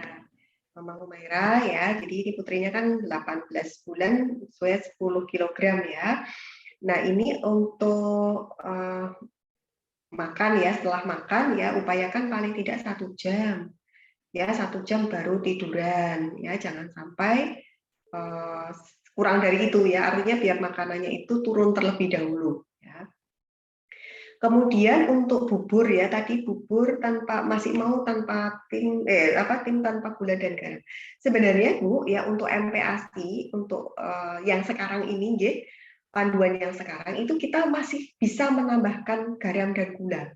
Jadi boleh tetap menambahkan garam dan gula seperti masakan rumah biasa. Ya, asal memang tidak berlebih penambahan gula atau garamnya, itu masih diperbolehkan. Apalagi usianya sekarang sudah 18 bulan, artinya sebenarnya sudah bisa itu makan dengan menu keluarga. Ya sama gitu ya, misalnya ibu masak sop ya udah dia pakai yang sop itu saja. Ya, atau misalnya nyun sewu bikin soto ya sudah pakai soto yang ada di rumah itu aja. Gitu ya Bu, ini sudah 18 bulan ya. Kalau dia tidak ada gangguan apapun, silahkan makan dengan menu keluarga sudah diperbolehkan. Ya. Untuk yang ini dok, ikan laut jenis apa yang aman dari merkuri itu dok? Ya. Nah ini memang ya, kalau ikan laut yang aman dari merkuri memang saya tidak bisa memastikan ya karena memang kondisi laut itu ya memang kita tidak tahu juga laut dari mana kan ikan itu berasal ya. Memang kalau ibu khawatir gitu ya dengan kandungan merkuri pada ikan laut, mungkin ibu bisa menggalinya dengan ikan tawar. Ya, walaupun memang dari sisi kandungan omega 3-nya memang tidak setinggi misalnya dengan ikan-ikan yang dari laut, ya. Tapi kandungan yang lain ya, misalnya tadi kandungan yodiumnya, kemudian kandungan kalsiumnya itu juga bisa gitu ya digunakan sebagai salah satu sumber bahan makanan. Kalau ibu khawatir ya pakai yang tawar aja. Terima kasih dokter. Ya, Iya, selanjutnya Ibu Yanitara nih dok. Iya. Mencegah penyakit Alzheimer dok bagi penyandang Down syndrome. Ada nggak dok korelasinya dari bagian gizi dok? Iya, jadi begini, kalau saya korelasinya dengan Down syndrome saya kurang paham ya, apakah nantinya menjadi ketika usia dewasa atau usia lanjut itu menjadi Alzheimer ya. Tetapi memang ada salah satu bahan nutrisi itu yang sangat penting untuk pencegahan Alzheimer, itu adalah vitamin B12. Tadi ya saya sampaikan di depan ya, di materi tadinya, jadi vitamin B12 itu salah satu bahan nutrisi yang bisa kita gunakan ya untuk mencegah terjadinya Alzheimer. Apalagi kalau memang ada bakat ya, bakat istilahnya keturunan ya ke arah Alzheimer, ini harus betul-betul dipenuhi ya kebutuhan untuk vitamin B12-nya. Begitu Ibu Yani ya. Ya, terima kasih dok. Jadi B12 ya Bu, yang banyak mengandung B12. Ya, Lalu lalu Ibu Tuti Repti nih dok, Assalamualaikum. Ibu, jadi jeda dari makan ke minum itu 1 jam saja. Oh itu maksudnya jeda makan ke tidur Ibu? Iya, Bukan makan ke makan ke tidur. minum. Iya, kalau yang minum tadi yang penting jangan Di antara selama makan gitu. makan. Iya, iya betul. Jadi maksudnya itu Bu, setelah makan selesai baru minum gitu Bu. Kalau 1 jam itu setelah makan minum selesai, 1 jam baru boleh tidur dan aktivitas gitu ya Bu Tuti. Lalu Ibu Nisha dok, ADS-nya Pradipa Bumi, anak saya belum mau minum air putih, pasti disembur-sembur. Habis makan langsung minum susu formula, bisa mengurangi manfaat dari makanan tersebut. Gara-gara habis makan tidak minum air putih tapi malas. Oh ini dok, makan susu setelah makan berat gitu dok, itu mengurangi nggak dok manfaat dari makanannya? Iya, sebenarnya sih enggak apa-apa Ibu. Jadi enggak apa-apa kalau mau habis makan nasi kemudian dia minum susu ya enggak masalah gitu ya sebenarnya. Tetapi yang penting memang ini kita harus mengenalkan sebenarnya untuk air putih. Kalau dia air putih murni mungkin karena rasa ya, dan mungkin karena rasa dia belum bisa mentolerir, Ibu bisa membuat ini Bu, infused water Bu. Ya, jadi yang itu loh Bu dicampur ada buah-buahan ya di dalamnya. Nah, itu bisa kan dia ada sedikit rasa. Nah, mudah-mudahan ini bisa membantu ya bagi putra Ibu untuk mengenal gitu ya, mengenal air bening gitu ya. Jadi air bening bukan hanya susu gitu ya. Ya, seperti itu Bu Nisha. Ini Ibu Afwa usia 7 bulan, hipotiroid. Ini mau bilang makasih aja dok ulasan dan pengetahuannya. Ya. Anak beliau hipotiroid dengan kebocoran jantung, berat badan 5,2. Ya Ibu, sama-sama. Selanjutnya pertanyaannya, anak saya nggak suka. Oh ini Ibu Anita. Ini Ibu Anita yang sama atau yang beda ya dok? A-nya kecil tapi ini. Nggak suka ikan ayam tapi masih mau dok kalau dikasih telur. Nah kurang protein nggak dok kalau 1 hari hanya dikasih 1 telur? Ya. Ibu kalau 1 hari 1 telur ya masih kurang. Jadi paling tidak setiap kali makan, tadi kan saya udah kasih gambar piring tuh, Nje. Nah, setiap kali makan itu paling minimal itu ada 3 warna ya, tadi dari bahan karbohidrat, sayur, sama lauk. Nah, lauknya ya kalau ini putranya usia berapa ya? Kalau misalnya nggak gigit jantung ya, kalau misalnya dia nggak suka sama ikan sama ayam, masih bisa Bu diganti dengan daging. Ya, daging sapi atau daging kambing boleh ya. Nah, kalau misalnya nggak bisa lagi, Ibu masih bisa nih pakai seafood ya, pakai udang kalau dia tidak ada alergi ya. Udang boleh, kemudian cumi juga bisa. Teri nasi yang kecil-kecil ya. Mungkin anak secara ini bisa lebih diterima ya. Tapi kalau hanya 1 hari 1 telur nyun sewu masih kurang ya, kecuali Ibu menambahnya dari susu ya. Dari susu ya itu bisa ya. Kalau tidak ada tambahan susu mungkin asupannya benar-benar ini masih jauh untuk proteinnya. Terima kasih dokter. Seperti itu Ibu Anita, nanti bisa dicari mungkin tadi ikan yang kecil-kecil tambah susu gitu ya Bu. Selanjutnya dok, oh ini tadi Ibu Lisnawati yang jawaban yang ini dok. Yang pertama itu dok, posisi ditegakkan Kata beliau, anak saya sudah tegap. Oh, berarti itu ya, Bu ya, pakai DOT bisa air putihnya, atau tadi coba Ya, infuse water bisa. iya.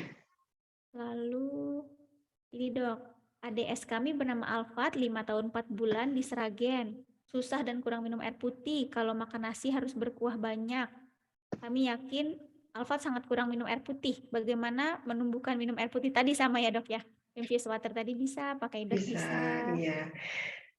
Oh iya, ini satu lagi ya kayaknya tadi apa Mbak yang Mbak Dinda kuahnya banyak ya? Iya dok, kuahnya banyak. Makan nasi harus berkuah banyak. Iya, iya. Jadi ini yang mungkin perlu diperhatikan, ya Bu siapa tadi ya namanya Bu ya? Dwi Lestari Bu dok. Dwi, oh ya, Ibu Dwi Lestari. Jadi gini, kalau terlalu banyak kuah ya, itu nanti akan menyebabkan nasi sama lauknya jumlah yang masuk itu tidak adekuat, nggak cukup ya karena dia sudah kenyang sama air. Nah, dicoba dilatih sedikit demi sedikit, kuahnya dikurangi Ibu supaya tadi nasinya, lauknya itu bisa masuk dengan porsi yang lebih banyak. Karena kalau kuah aja biasanya memang ya kayak kita makan soto ya, biasanya kan nasinya sedikit tapi kuahnya banyak itu kan udah kenyang. Ya tapi kan sebentar lagi udah lapar lagi karena memang tadi nasinya tidak terlalu banyak. Oh, terima kasih dok. Oh, berarti ini sama kayak ini ya dok ya, sama aja kayak makan terus kasih air, makan kasih Iya, air. betul, betul. Nah, padahal itu tadi dokter Anta sudah menyampaikan bahwa itu harus dihindari. Jadi makan dulu selesaikan baru ntar minum air putihnya Iya. setelahnya. Ya, kuah secukupnya. Wah, secukupnya. Lalu dok, nah saya Mama Reino, ADS 3 bulan di Tangerang, mau tanya BB anak saya masih jauh dari grafik normal. Oh, agar menaikkan BB anak dengan cepat. Ini tadi konsultasi juga Bu, dicatat apa aja makanannya, nanti konsultasikan ke dokter gizi kliniknya di Tangerang banyak nih dok, insya Allah. Ada banyak ya, bisa Bu di Rumah Sakit RSUD Tangerang ada. Banyak Bu di sana. Ini juga dok. Oh ini dok, personal semua nih dok. Jantung bocor, PSD, hipertiroid, sering tersedak dan muntah. Ini ADS 12 tahun. Ya. Makanan untuk menunjang kesehatannya, apa saja yang harus dihindari? Ada yang berbedakah dok? Kalau untuk VSD ya ini dilihat dulu berat badannya dia masih dalam batas normal atau tidak ya. Kalau VSD itu sampai besar ya, sampai 12 tahun ya. Ya, dan ini Bu, ini perlu dilihat berat badannya dulu nih ya. Dari satu VSD-nya ya, kemudian yang kedua kondisi hipertiroid. Tadi saya sampaikan di materi bahwa kondisi hipertiroid itu menyebabkan kebutuhan energinya lebih besar. Nah, ini yang harus kita penuhi ya. Kemudian sering tersedak. Nah, ini kita bisa mengupayakan satu adalah mengubah konsistensi makanannya, ya, menjadi yang lebih mudah ditelan, tidak perlu mengunyah ataupun bentuknya mungkin lebih lunak, itu satu. Kemudian berikutnya posisi, ya, posisi makan itu juga menentukan, artinya duduk, ya. Kemudian yang berikutnya yang perlu diperhatikan supaya tidak gampang tersedak atau muntah ini Bu, porsinya kecil tapi frekuensinya yang ditambah. Ya. Mungkin tadinya makan 5 kali, nah ini bisa sampai 8 kali, 10 kali, nggak masalah. Tapi sedikit-sedikit ya supaya kebutuhan energinya itu tetap terpenuhi. Ya. Terima kasih dokter. Iya, sama-sama. Untuk ini Bapak atau Ibu Armisyah ya, ini anaknya diagnosa hipotiroid, pola makan yang baik itu tadi Bu sudah disampaikan sama dokter Anta, optimalkan vitamin D, selenium, B12, yodium tadi itu ya Bu. Ya. Lalu selanjutnya Ani Rofikoh dari Bekasi. Arahannya tentang program double protein hewani untuk sekali makan. Apakah bagus untuk putri saya yang usia 7 bulan, dokter? Program double protein hewani. Ya, boleh Ibu. Ini kan mungkin putrinya baru coba MPASI ini ya. Ibu Ani Rofikoh ya. Double protein hewani, misalnya Ibu mau nambah ikan plus ayam gitu, bisa silakan. Atau Ibu daging cincang ya, daging sapi cincang mau ditambah dengan putih telur misalnya. monggo silahkan saja dicoba. Yang jelas ketika kita memberikan MPASI itu kita harus bertahap. Artinya apa? Ketika memberikan bahan makanan yang baru, ya itu kita lihat dulu responnya. Nah, kalau dia aman ya, istilahnya kita 2-3 hari pemberian ya, itu aman, oke, berarti kita bisa lanjut. Tetapi misalnya ketika setelah 2-3 hari kita memberikan protein hewani, misalnya ternyata kulitnya jadi merah-merah, nah kita perlu lihat mana nih yang menyebabkan, ya, atau mungkin yang selama 2-3 hari ini terlalu banyak kita berikan. Nah, itu yang harus kita batasi jumlah pemberiannya. Terima kasih dokter. Ya. Selanjutnya Ibu Ileni Sukoharjo. Wah, usia 6 tahun, BB 19 kilo, tinggi 95. Masuk kategori obesitas tidak? Ini masuk ke huruf A dulu ini, Bu. Iya. Makanan ADS saya mau kecuali yang kering dan keras, dan kalau lapar haus minta makan dan tidak dikasih kadang nangis. Oh, berarti banyak makannya nih, Dok. Makanan apa yang dapat mengurangi obesitas tersebut? Ini tadi Dokter Anta sudah menjelaskan ya, Dok. Yang obesitas itu itu ya, Dok, yang makan sering tapi porsi kecil, buang sayur, banyak biji-bijian, protein dan susu rendah lemak juga. Lalu batasi snacking yang tadi berlebihan tadi ya, Dok, terutama yang instan.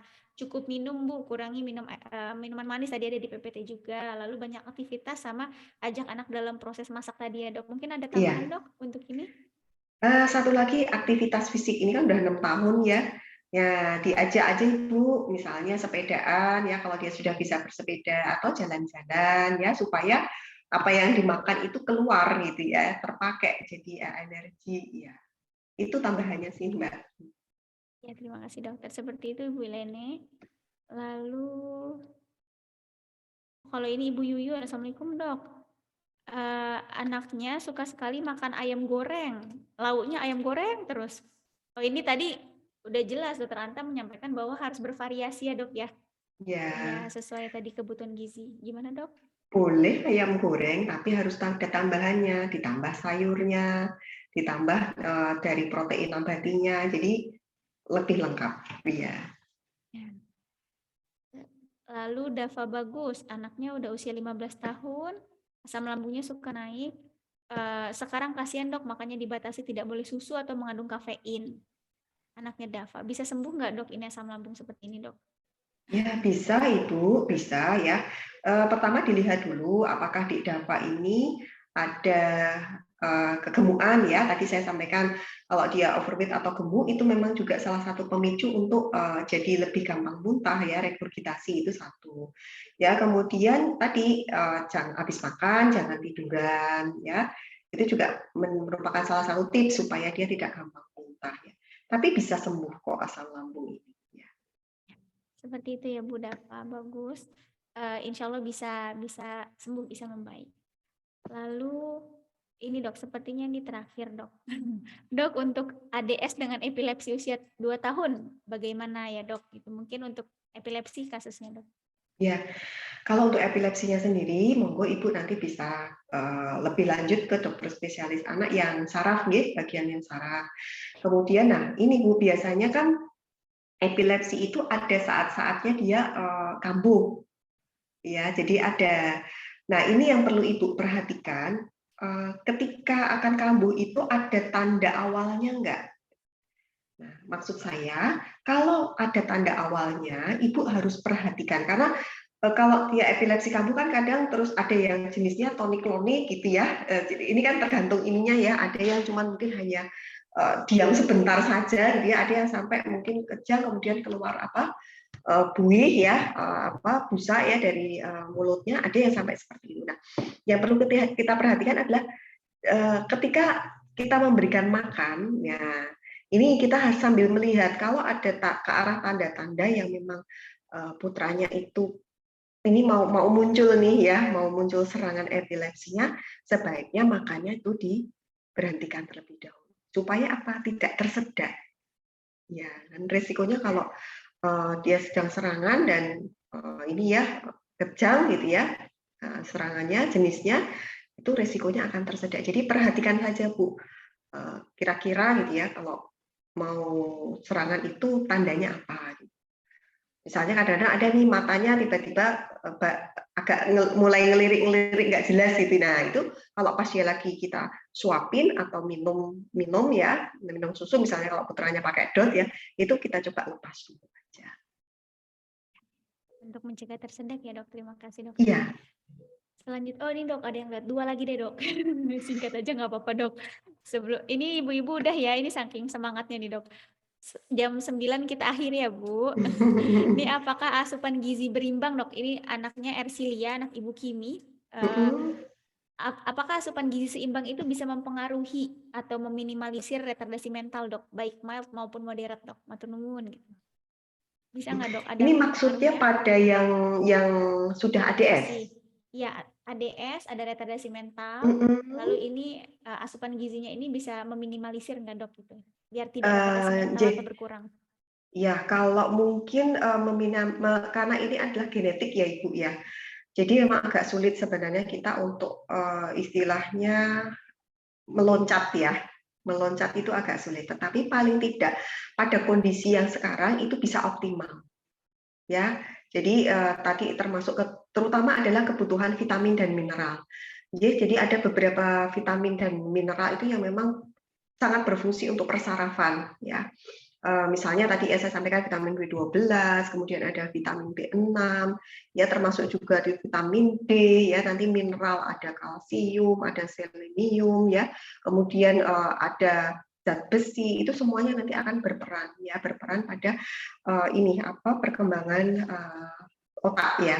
Jadi sebisa mungkin memang itu dicukupi supaya yang kondisinya sekarang ini bisa kita optimalkan kemampuannya. Tapi kalau lompat kok sepertinya mungkin agak sulit ya. Seperti itu Ibu Kimi ya, minimal apa yang ada dipertahankan, dioptimalkan. Betul. Selanjutnya dok, ini terakhir nih dok. Terakhir terus ya Mbak. Mohon maaf yang bawah-bawahnya nggak bisa saya baca lagi.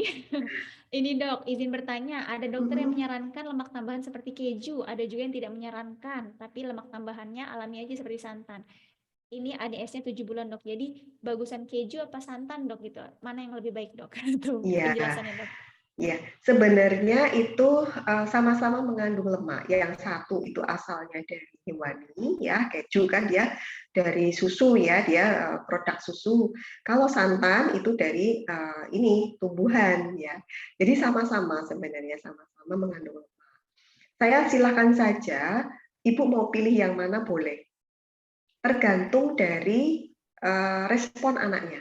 Tadi ya pada beberapa yang oh ya, satu lagi mungkin ya, ada yang memang dia ada intoleransi laktosa. Ya, ada anak-anak ADS dengan intoleransi laktosa. Jadi dia tidak tahan kalau konsumsi laktosa terlalu banyak. Laktosa itu ada di mana? Ada di susu sapi ya.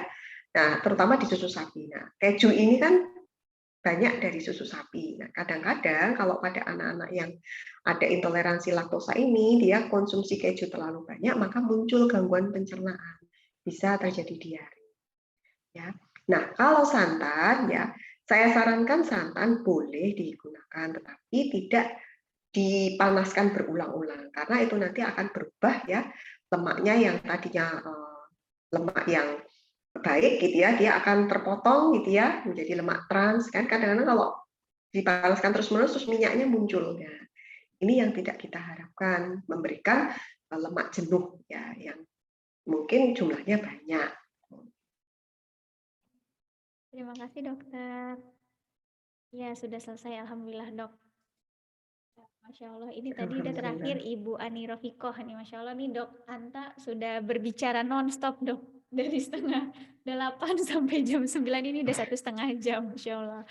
Barakallah dokter, terima kasih dokter ilmunya, Insya Allah sangat bermanfaat dokter. Izin dok saya ini merangkum singkat saja dok dari yang dokter sampaikan.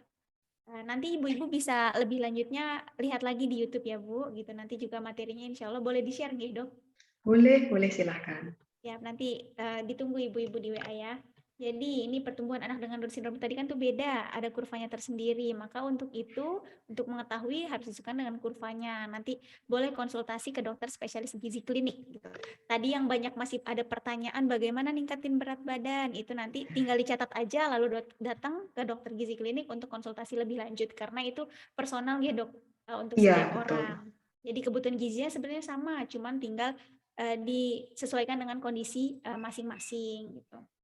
Lalu masalah-masalah pemberian makanan pada ADS tadi yang sudah disampaikan sama Dokter Anta juga perlu diperhatikan, dan tips-tipsnya tadi yang makanan apa yang perlu dikurangi, makanan apa yang perlu ditambah karena biasanya ADS itu kurang. Nah, itu nanti ada juga di PPT tadi seperti serat, folat, zinc, kalsium itu ditambah. Yang berlebihan seperti protein, kolesterol, lemak jenuh tadi yang santan dipanaskan berulang, lalu garam yang berlebihan, MSG itu dikurangi atau jangan dipakai gitu ya kalau MSG tadi.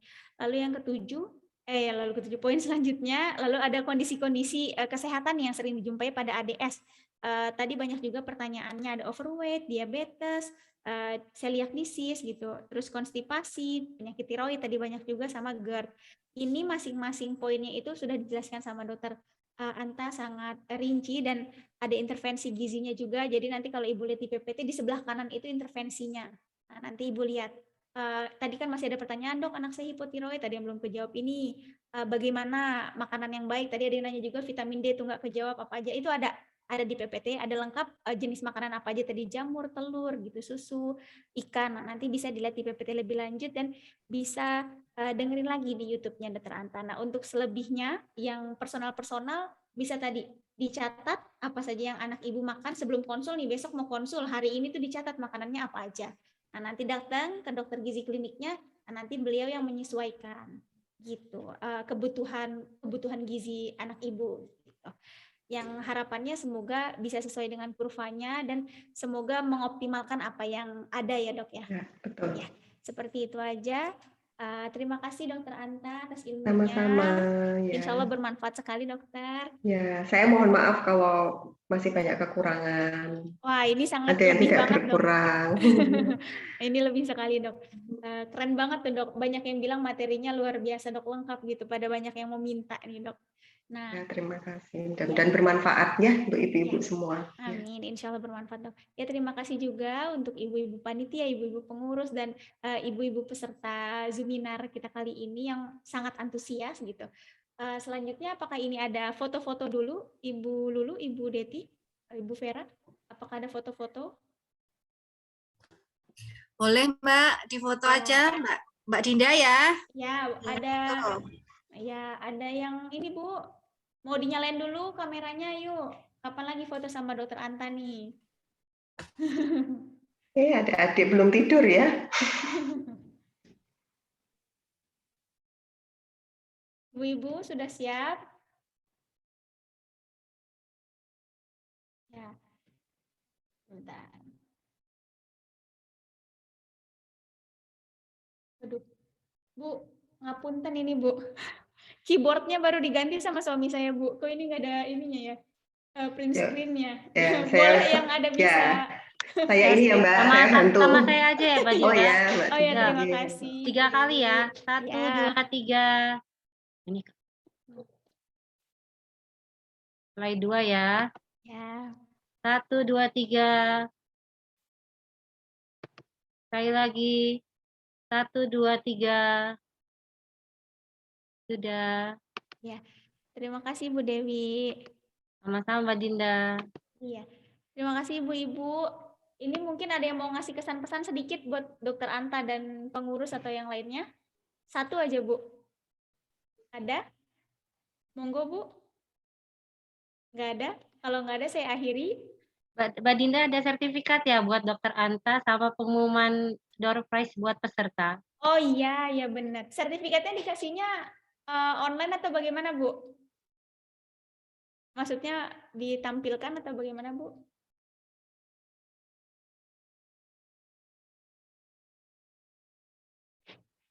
Ini sudah saya tampilkan. Wah, ada sertifikatnya dok. Pemberiannya soft file, ya, Masya Allah. Sudah, Bu? Udah hilang lagi sertifikatnya. Nanti dikirimkan nggih, Dok? Ya, yang selanjutnya ini pemberian door prize, Dok, untuk 3 penanya tadi, Dok. Monggo, Bu, dipilih dari banyak banget ini tadi yang saya catat ini penanyanya.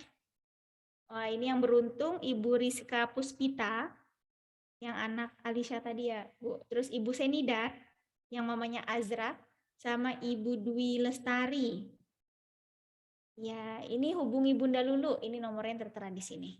Nanti di grup di search aja Ibu Lulu gitu. Nomornya ini disimpan dulu. Ini Mama Hafiza. Ya, selamat kepada pemenang door prize gitu ya. Pada ibu-ibu yang ada di sini, nanti hubungi Ibu Lulu ya. Ya, sudah sekian. Mohon maaf Ibu kalau dari saya banyak kurangnya gitu ya. Grogi mungkin ya, ini ketemu ibu-ibu sangat antusias gitu. Nah, semoga pertemuan kita kali ini itu membawa banyak manfaat gitu, ilmunya Dr. Anta dapat diterapkan gitu ya selanjutnya gitu, bermanfaat untuk ADS semuanya gitu. Dan semoga kita bisa berjumpa lagi ya Bu di Kuluap atau Zoominar selanjutnya. Sekian. Wassalamualaikum warahmatullahi wabarakatuh. Terima kasih Dr. Anta, terima kasih Ya, Ibu sama-sama. semuanya. Waalaikumsalam. Selamat malam. Saya mohon izin live ya, Ibu-ibu, Iya, Dokter. panitia. Terima kasih Dokter Anta, Dokter. makasih Dokter Dinda. Sami-sami.